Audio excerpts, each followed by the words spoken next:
욥기 9장 말씀을 보겠습니다.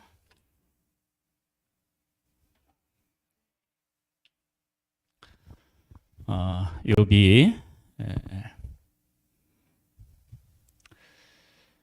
하루아침에 자녀를 다 잃고 그리고 재산을 다 잃었는데도 불구하고 하나님을 향하여 원망하지 않았다. 그렇게 성경은 증언하고 있는데, 욥이라고 하는 사람이 어떤 생각을 가지고 있길래 하나님을 원망하지 않았는지, 그 이유가 이 욥기 10장에 9장에 아주 잘 나타나 있습니다.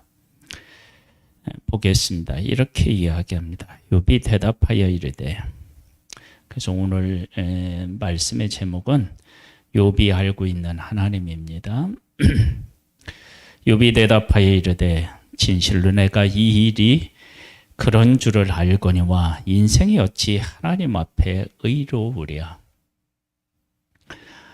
사람이 하나님께 변론하기를 좋아할지라도 천마디 한마디도 대답하지 못하리라. 욥 앞에서, 하나님 앞에서 욥은 어떤 생각을 가지고 있었느냐 그러면 하나님 앞에 의로운 인생이 없다는 거예요. 의로운 인생이 없다. 이것을 우리가 알 수 있는 것은 아무리 이렇게 평평하고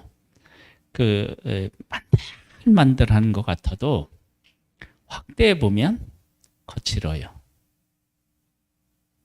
그러니까 완전하게 평평하고 완전하게 만들만들한 것은 사실은 존재하지 못하는 거예요.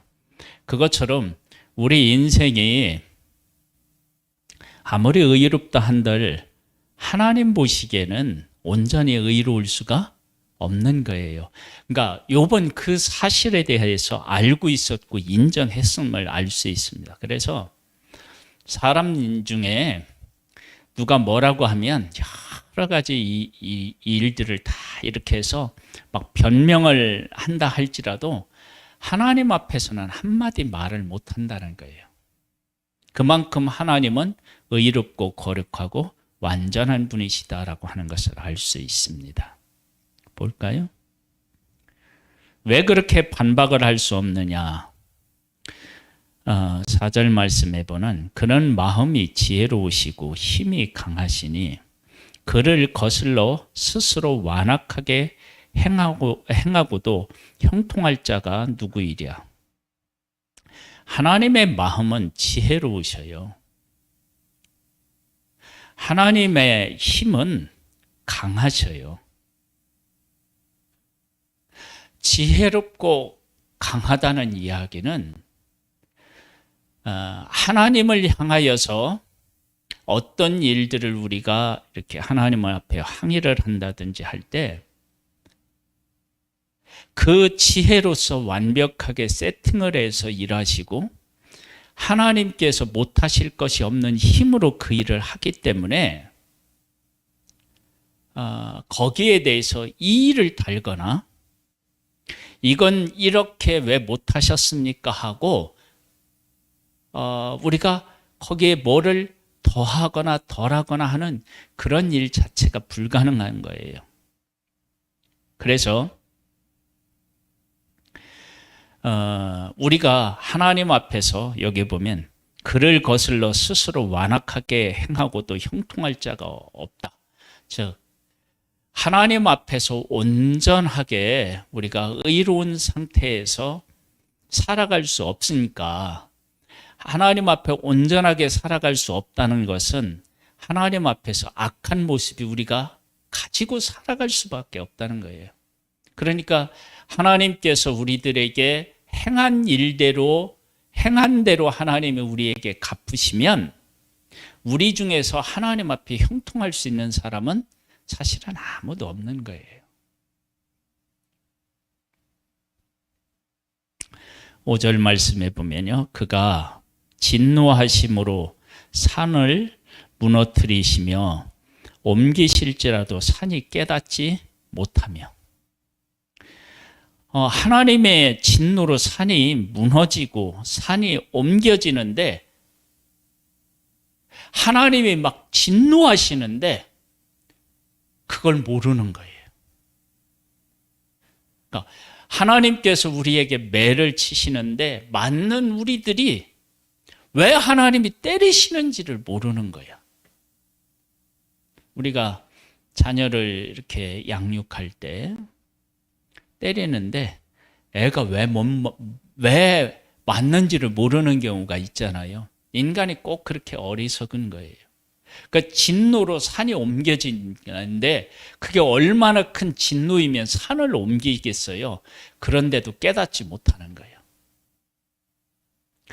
그런 삶을 살고 있는 것이 사실은 우리들입니다. 우리들. 그 다음에 그가 땅을 그 자리에서 움직이시니 그 기둥이 흔들리도다. 하나님 없이 아무리 자기가 내 인생을 완벽하게 견고하게 세우겠다고 막 발버둥 친다 할지라도 하나님께서 어떻게 해요? 흔드시면 아무것도 아닌 거예요.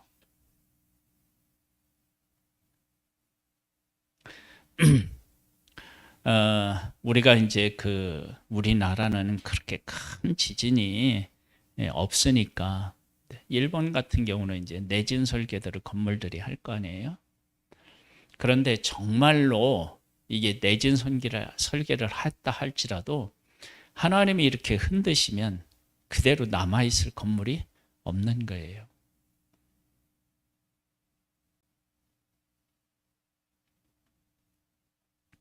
그래서 모든 것들은 다 하나님의 권능 앞에서 다 흔들리는 거예요.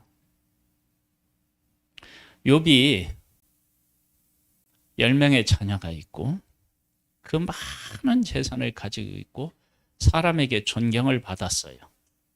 웬만하면 욥의 인생이 흔들리겠어요? 그런데 하루아침에 욥은 어떻게 해요? 다 잃잖아요.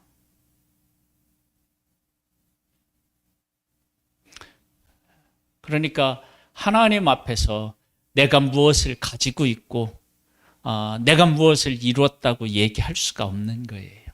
그 다음에 볼까요? 그가 해를 명령하여 뜨지 못하게 하시며 별들을 가두시도다. 하나님께서 해와 별들도 다 이렇게 명하시고 주관하시는 분이셔요. 그 다음에 그가 홀로 하늘을 펴시며 바닷물을 밟으시며. 그러니까 하늘과 바다도 하나님의 손에 있고요. 북두성과 삼성과 묘성과 남방의 묘시를 만드셨으며 태양계, 은하계 이거 다 하나님이 만드셨어요. 측량할 수 없는 큰 일을 셀 수 없이 귀한 일을 이제 어떻게 해요? 행하신 분이에요. 자 보세요. 즉 이건 뭐냐면 우리가 다 알지도 못하는 것을 하나님은 다 지금 일을 다 하셨어요. 우리는 그것이 어떻게 만들어졌는지, 어떻게 운행되고 있는지, 그리고 그것들이 운행됨으로 인해서 우리가 어떤 혜택을 받고 있는지를 다 몰라요.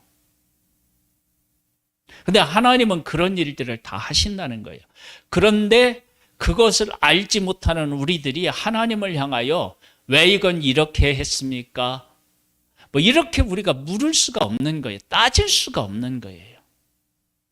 그런 분이 하나님이시다라고 하는 것을 누가 지금 고백해요? 욥이 고백하는 거예요. 그러니까 그 하나님께서 지금 내 삶에 개입하셔서 자녀를 데려가시고 나의 재산을 다 가져가셨다 한들 내가 그 하나님 앞에서 그 지혜와 능력으로 하신 그 일, 내가 지금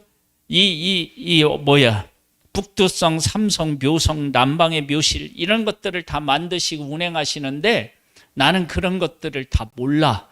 그렇게 크신 하나님이 내 인생에 오셔서 일하시는데 내가 뭘 할 말이 있겠느냐. 이게 지금 욥의 고백인 거예요. 그러니까 이런 하나님에 대한 이해와 고백이 첫 번째는 모든 재산 다 잃고요. 그다음 모든 자녀를 다 잃을 때도 이 하나님에 대한 고백이 욥의 믿음에 살아 있었다는 거예요. 우리는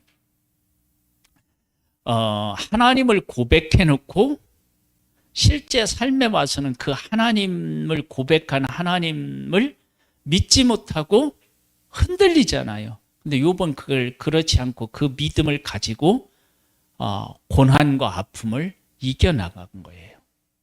이제 그것이 믿음인 거라고요. 이스라엘 백성들은 홍해를 건너고 난 후에 애굽의 그 병거들을 하나님이 수장시키고 홍해를 자기들은 건너고 났을 때 막 이렇게 하나님을 찬양하는데 그 다음에 이제 마라의 쓴물 이렇게 딱 당하니까 어떻게 돼요? 금방 원망하잖아요. 그러니까 홍해를 건너게 하신 하나님의 그 능력, 그리고 애굽 사람들을 다 멸하시지만 애굽의 군대를 멸하시고 하나님의 백성을 보호하신 그 하나님에 대한 신뢰가 어떻게 없는 거예요. 그러니까 이들은 어떻게 해요? 광야에서 다 죽고 말았어요. 자, 그 다음 볼까요? 그가 내 앞으로 지나가시나 내가 보지 못하며. 보세요. 하나님이 내 앞에 안 계신 게 아니에요. 내 앞에 지나가셔요. 그런데 내가 못 보는 거예요.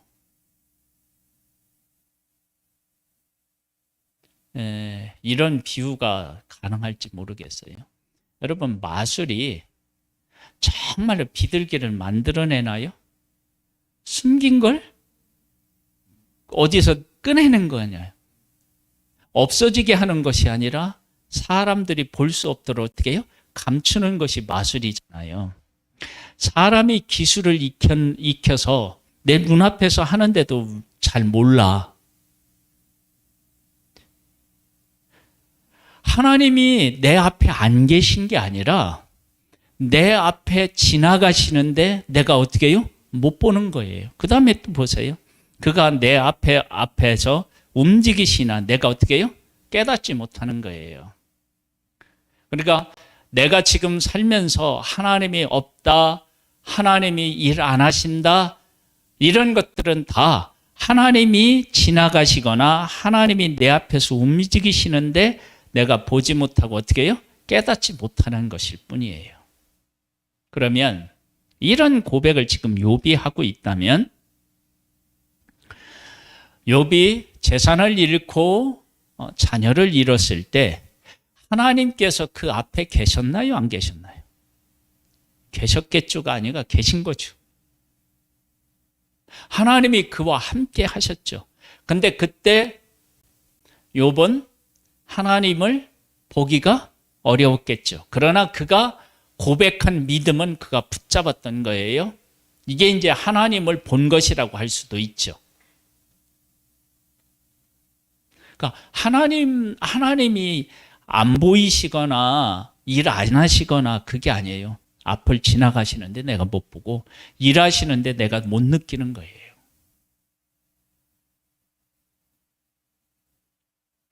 정말 믿음이 없는 사람은 어떤 사람이냐면 이스라엘 백성이 광야에서 구름 기둥, 불 기둥으로 자기들을 보호하고 매일같이 만나를 내려서 먹이시고 매출하기를 주셔서 먹게 하시는데도 하나님은 원망하는 거예요.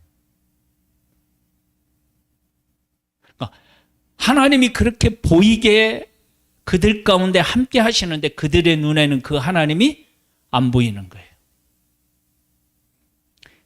그런 믿음의 한계를 가지고 있는 것이 우리라는 거예요. 그래서 지금 욥이 이런 고백을 할 때 욥이 어떤 생각을 했을 것으로 우리가 추측이 가능하냐면 하나님이 분명히 내 앞에 계셨고 하나님이 일을 하셨는데 내가 그 하나님을 지금 못 보고 있다.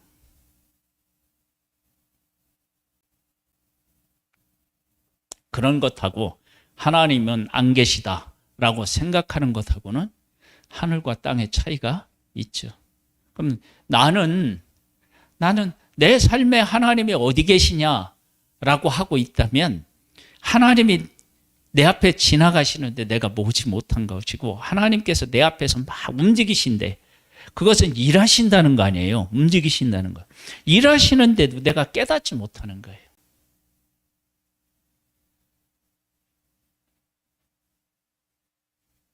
지금 내 삶에서 믿음의 눈을 뜨면 하나님의 일하심이 보이요.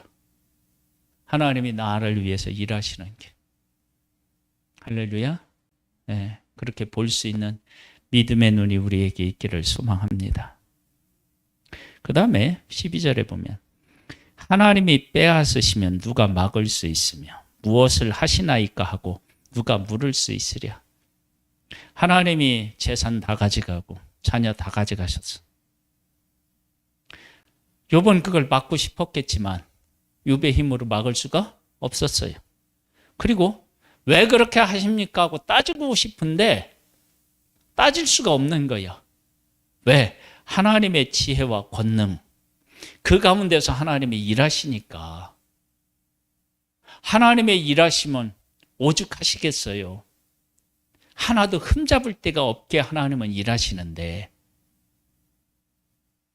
그러니까 욥은 육신적으로는 정말 말할 수 없는 고통을 겪지만 믿음으로 자기 상황을 하나님 앞에 하소연하기가 어려운 거예요. 왜? 그분의 뜻과 지혜가 얼마나 크고 높은지를 알기 때문에.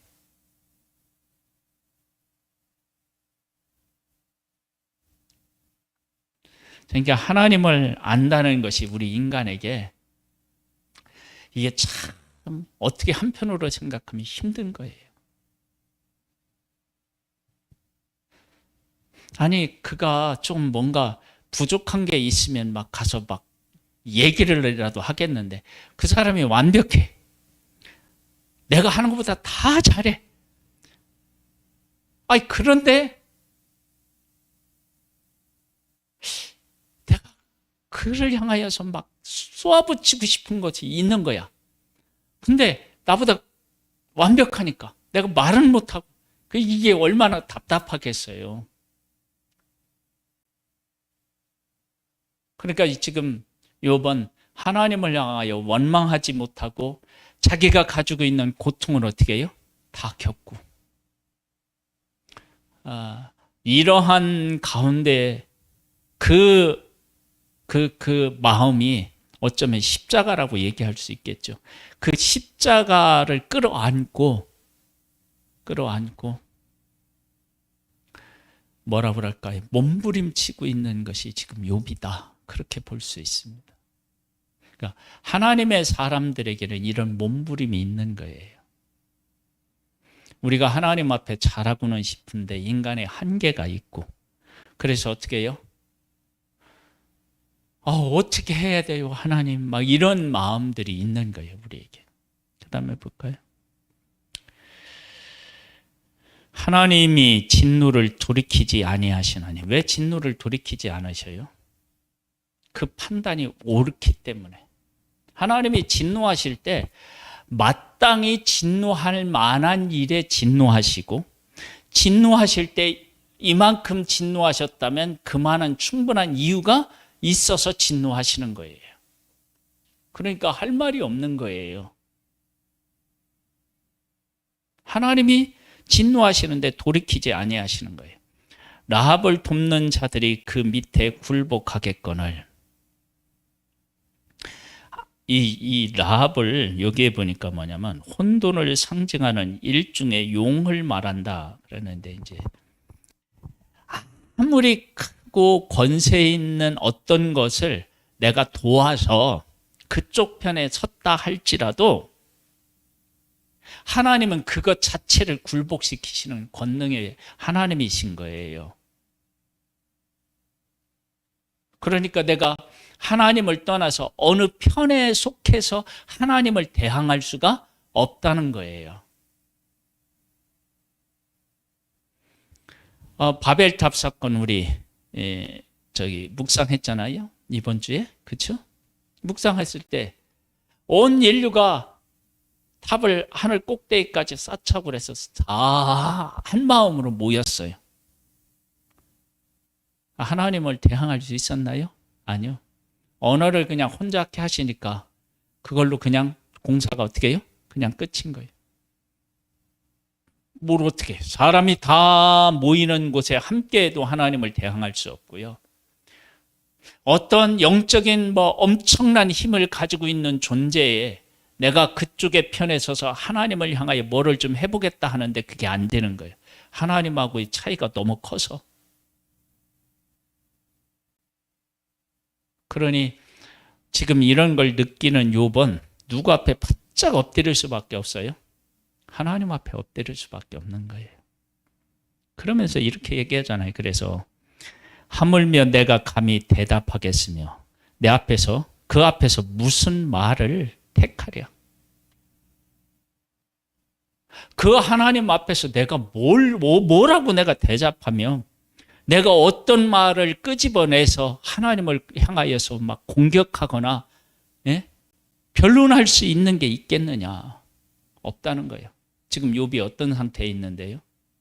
다 잃고 사랑하는 자녀까지 다 잃었는데도 나는 할 말이 없는 거예요. 그래서 그 다음에 나오잖아요.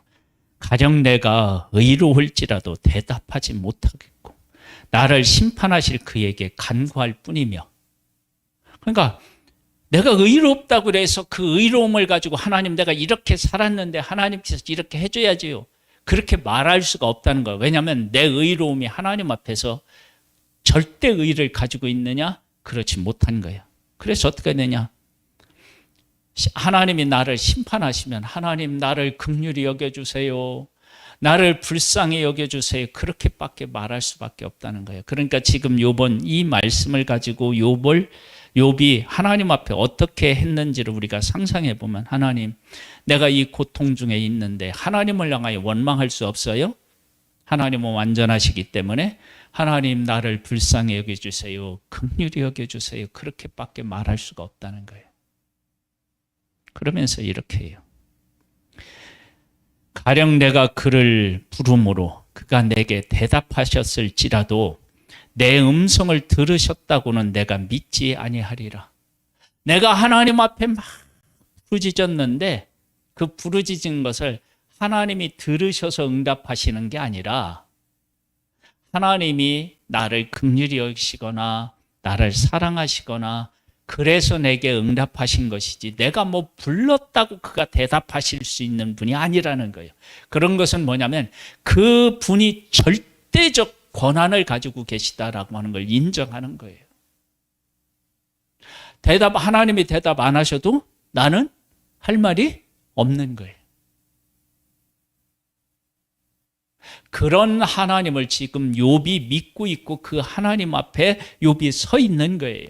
그러니까 어떻게 되냐? 아무 말을 못했던 거예요. 그냥 아무 말을 안 한 것이 아니라 다 잃었을 때 그 하나님을 이렇게 이해하고 있었기 때문에 그 하나님 앞에서 입으로 범죄할 수 없었던 것입니다. 그러면서 그가 폭풍으로 나를 치시고 까닭없이 내 상처를 깊게 하시며 나를 숨 쉬지 못하게 하시며 괴로움을 내게 채우시는구나.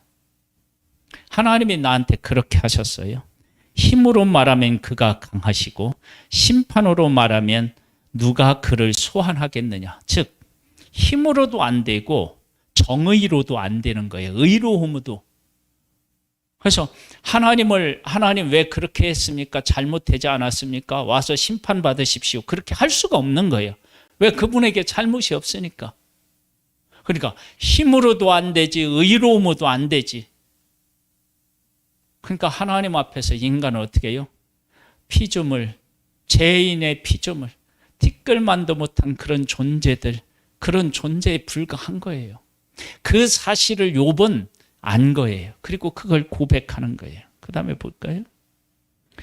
가령 내가 의로울지라도 내 입이 나를 정죄하리니 가령 내가 온전할지라도 나를 정죄하리라. 그러니까 내가 옳다라고 얘기하지만 하나님 앞에 서면 나는 어떻게 해요? 죄인, 작은 존재, 부족함과 결핍뿐인 그런 존재, 그게 나야 나. 크게 확대하면 이렇게 울퉁불퉁하다고 그랬잖아요. 그런 존재가 바로 우리인 거예요. 우리.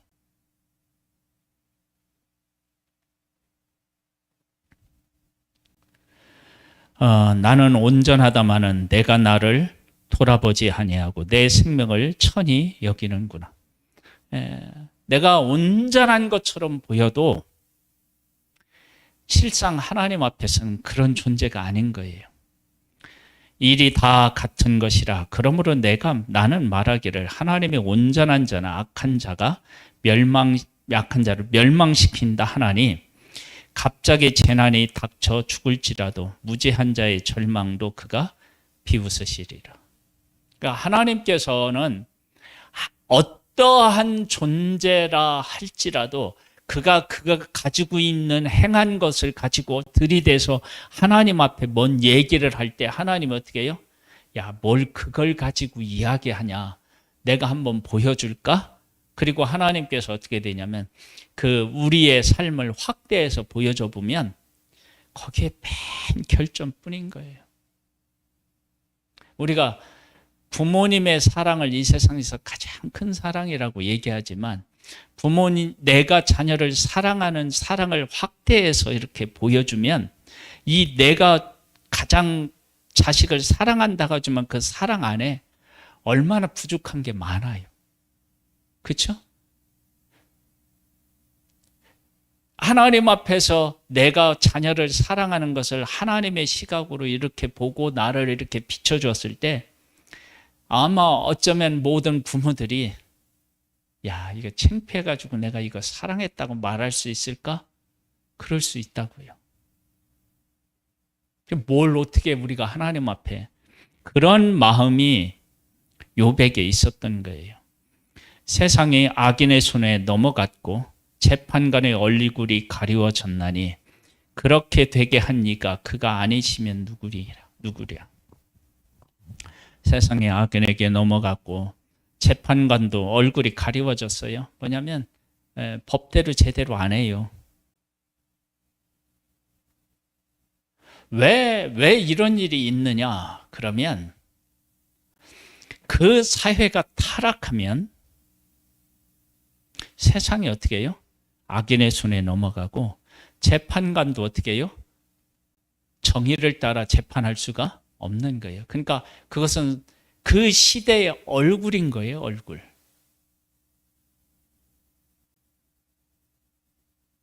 이것도 그러니까 하나님께서 어떻게 해요? 세상을 향한 심판이신 거예요. 심판.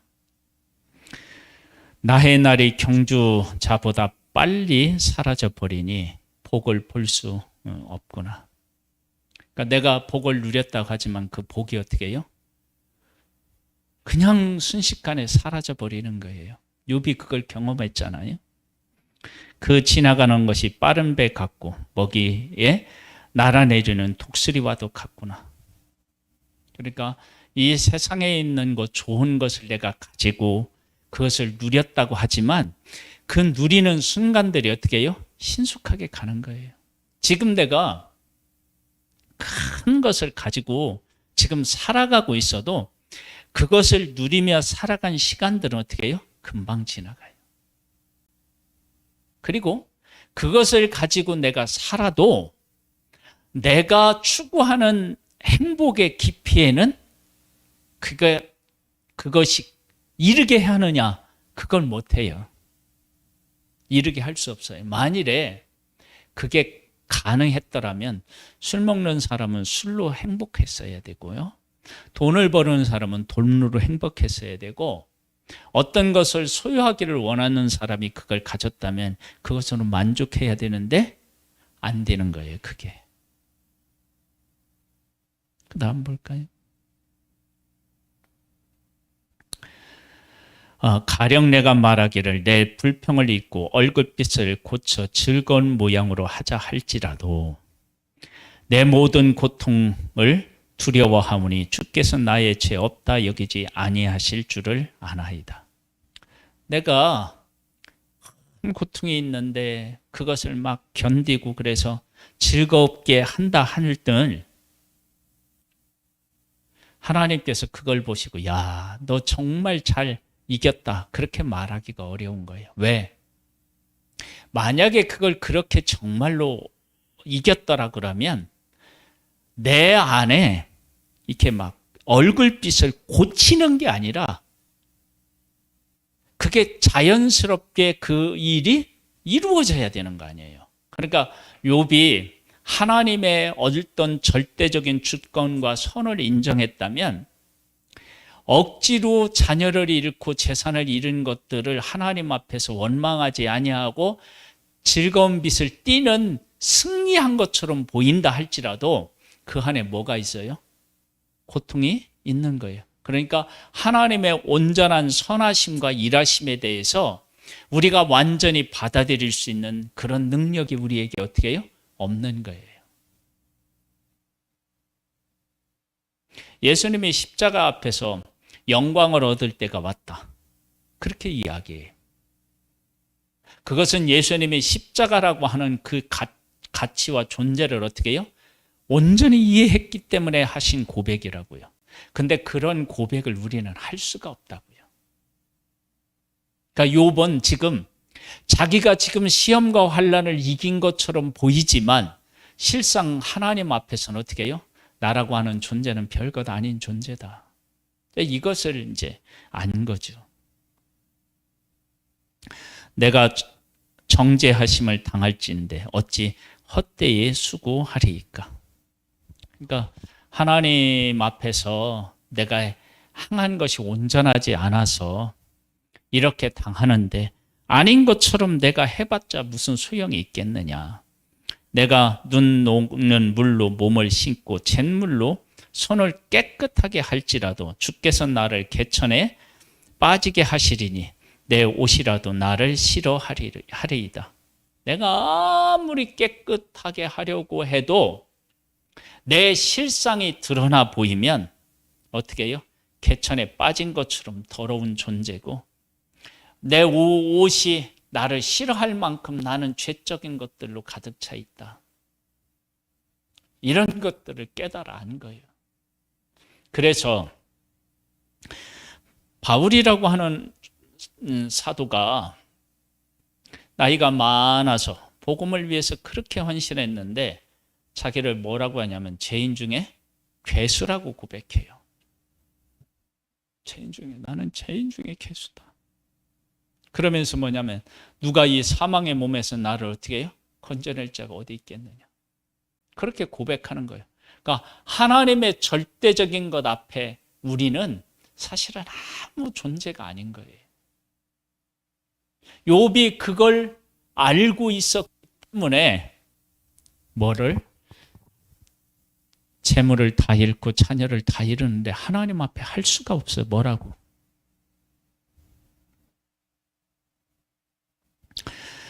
하나님은 나처럼 사람이 아니신즉 내가 그에게 대답할 수 없으며 함께 들어가 재판을 할 수도 없고 사람이 아니시니까 내가 뭘 대답을 할 수가 없는 거야.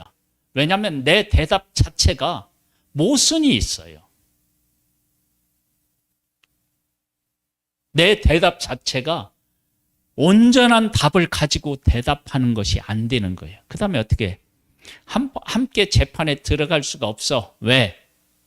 그분하고 나하고는 보는 것 다 다른데 어떻게 가서 재판을 할 수 있겠어요?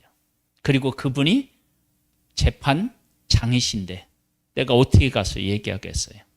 우리 사이에 손을 얹을 판결자도 없다. 우리 하나님하고 나 사이에 이렇게 놓아놓고 야 너희들이 이거 위증하면은 혼난다 라고 하나님과 나를 놓고 그렇게 재판할 수 있는 사람이 없는 거예요. 왜? 하나님만이 홀로 위대하신 분이시니까 그렇게 할 사람도 없는 거예요. 주께서 그의 막대기로 내게서 떠나게 하시고 그의 위험이 나를 두렵게 하지 아니하기를 어떻게 해요? 원하는 거다. 그러니까 하나님이 나한테 긍휼을 베푸시는 것, 그것이 소망일 뿐이지, 내가 뭘 어떻게 잘하고 나의 의로움을 하나님 앞에 막 고백을 해서 하나님 앞에서 의로움을 인정받아서 내가 무엇으로 인정되고 그런 것들이 안 된다는 거예요. 그리하시면 내가 두려움 없이 말하리이다. 그러면 내가 지금 이런 고통에 대해서, 내 의로움에 대해서 막 하나님 앞에 항의할 수 있겠다는 거야. 그런데 어떻게 해요? 할 수가 없는 거예요. 왜 할 수가 없느냐? 하나님 앞에서 나는 부족한 존재인 걸 내가 아는데 어떻게 얘기하냐? 나는 본래 그렇게 할 수 있는 자가 아니다.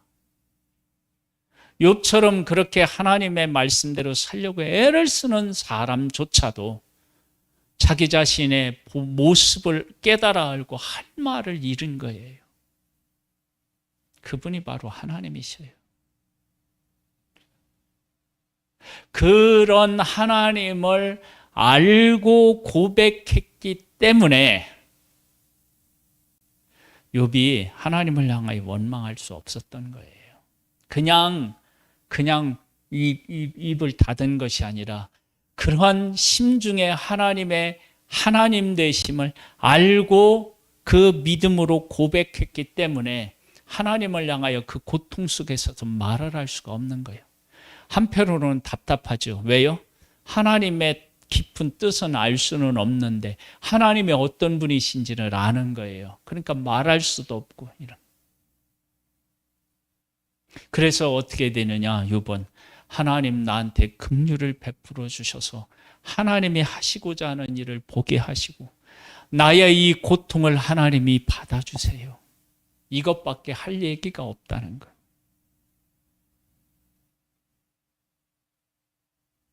우리는 하나님을 향하여 할 얘기가 많죠. 이렇게 했는데 하나님 왜 이렇게 안 해주십니까? 막 이렇게 할 얘기들이 많잖아요. 그런데 실상을 보면 그렇다는 거예요. 이 얘기를 하고 마쳐볼게요. 아브라함이 갈대아우르에서 하나님의 부름을 받아서 약속의 땅까지 왔는데 뭐가 있어요? 기근이 있었잖아요. 그래서 애굽으로 내려갔더니 하나님께서 애굽에서 바로에게 하나님께서 보여주시고 깨우쳐서 다시 약속의 땅으로 돌아오게 하죠. 그러면 약속의 땅에 그냥 있었더라면 그 하나님께서 애굽에서 일하신 것처럼 일 안 하셨을까요? 하셨겠죠. 아마 그렇게 나오고 난 후에 아브라함은 깨달았을 거예요. 아, 하나님께서는 이곳까지 찾아오셔서 나를 위해서 일하셨는데 내가 예배드리고 제단을 쌓은 이 약속의 땅에 있었더라면 하나님께서 기근 중에서도 나를 위해서 일하셨을 텐데 하고 그렇게 깨달았을 거예요. 기근을 봤을 때는 뭐 했을까요? 처음에는 원망했겠죠. 나를 먼 곳에서 이곳으로 인도해 내시고 이렇게 기근을 만나게 하시니 하나님, 이것은 하나님이 잘못하신 것 아닙니까? 그렇게 생각하고 그런 마음을 가졌을지 몰라요. 그런데 바로에게 행하는 그 일을 통해서 다시 약속의 땅에 온 후에는 하나님이 내가 그렇게 하나님의 뜻을 버리고 거기 갔는 데서도 하나님이 보호하시고 인도하셔서 이렇게 나를 돌아오게 하셨다면 내가 이곳에 있었다면 하나님이 나를 보호하셨을 텐데 하고 그 원망이 자기가 하나님 앞에 잘못한 것에 대한 회개로 나타났겠죠. 우리 인생이 그런 것입니다. 우리가 하나님을 모르면 원망하지만 하나님을 알면 그분을 향하여 긍휼을 구하는 것뿐이에요. 하나님, 나를 구원해 주세요. 하나님의 의로움과 지혜, 큰 권능 앞에서 나는 아무것도 아닙니다. 내가 그 하나님의 하신 일을 다 깨달아 알 수도 없고 하나님이 하시는 일들을 내가 막을 수도 없고 돌려놓을 수도 없는 나는 아주 미약한 존재입니다. 하나님께서 우주 만물을 다 만드시고 그 만드신 것에서 혜택을 받고 있지만 어떻게 혜택을 받고 있는지조차도 모르는 게 나입니다. 하나님, 나를 긍휼히 여겨주세요. 나를 정말 긍휼히 여겨주세요. 내가 하나님의 긍휼을 구하는 길밖에 없습니다. 이것이 바로 욥이 하나님을 깨달아 알고 그 어려운 상황 속에서도 하나님을 바라보며 긍휼을 구하고 있는 그 삶이 가능했던 것입니다. 우리의 삶에 하나님이 어떤 분이신지를 바르게 깨달아 알고 그분에게 은혜를 구하며 그분의 구원을 경험하는 그런 복을 누리는 우리 모두가 되기를 주님의 이름으로 축복합니다. 우리 이 시간 잠깐 하나님 앞에 나 자신을 한번 고백하는 시간을 한번 가져보겠습니다. 하나님 아버지,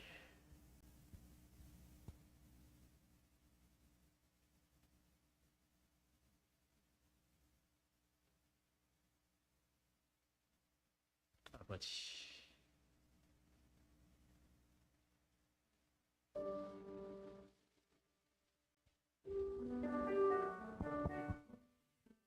아버지,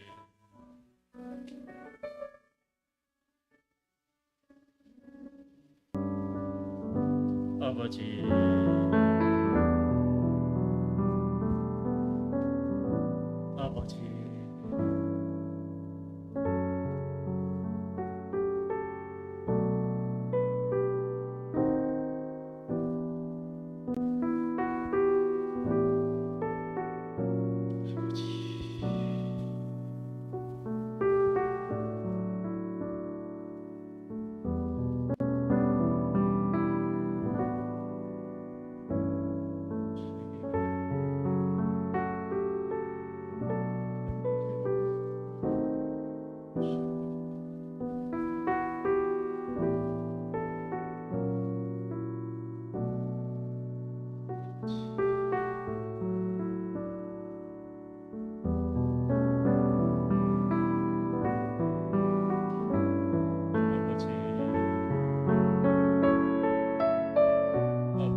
하나님 아버지, 하나님은 창조주시고 우리는 피조물입니다. 하나님에게서 우리가 나왔기 때문에 하나님과 우리는 비교할 수 없습니다. 우리에게 있는 모든 것이 하나님께로서 나왔기 때문에 그렇습니다. 아버지 하나님, 이 사실을 바르게 우리가 이해하고 내가 무엇을 잘났거나 내가 무엇을 했거나 그런 것들이 하나님 앞에서 자랑할 일이 결코 아니며 하나님께서 우리를 사랑하시고 긍휼히 여기시고 우리를 품으시는 것 그거 외에는 우리에게 소망이 없음을 고백합니다. 우리가 하나님을 인정함으로 하나님의 어떤 분이신지를 깨달아 알므로 우리의 인생을 하나님 없이는 살아갈 수 없다는 것을 고백하고 하나님 하시는 일들을 우리가 받아들이고 그리고 그 뜻을 알기 위해서 은혜를 구하는 지혜로운 믿음의 사람 되게 하옵소서. 예수님의 이름으로 기도드립니다. 아멘. 하늘에 계신 우리 아버지여, 이름이 거룩히 여김을 받으시오며 나라에 임하옵시며 뜻이 하늘에서 이룬 것 같이 땅에서도 이루어지리이다. 오늘날 우리에게 구할 양식을 주옵시고 우리가 우리에게 죄 지은 자를 사하여 준 것 같이 우리 죄를 사하여 주옵시고 우리를 시험에 들게 하지 마옵시고 다만 악에서 구하옵소서. 대개 나라와 권세와 영광의 아버지께 영원히 있사옵나이다. 아멘.